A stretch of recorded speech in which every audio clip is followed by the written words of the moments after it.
I'm going to show you how to clean a modern watch that has at least 30 meters of water resistance. The first thing you're going to do is either push in, or in this case, screw down the crown, then run it underwater.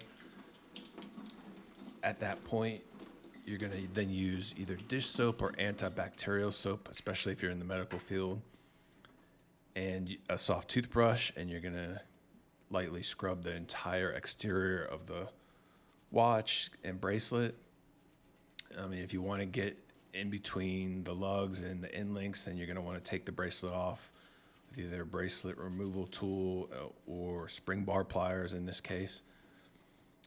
And after you've given it a thorough cleaning, you're then going to rinse it again.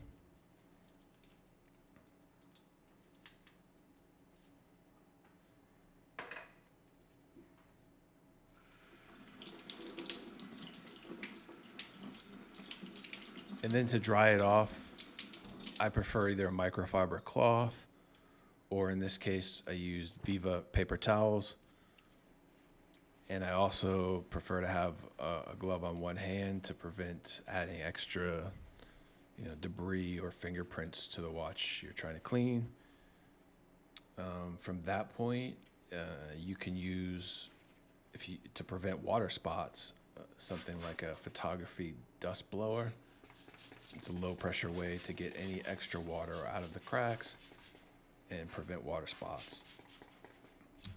From that point, you can use a Q-tip to get any leftover spots or dirt that could be remaining. In this case, I used a pointed Q-tip. It gives you the ability to get into smaller crevices easier.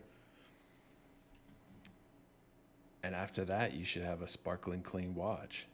You may need to do this 2 to 3 times, and it only takes a few minutes, so it's probably worth it doing it a few times to get a thorough cleaning.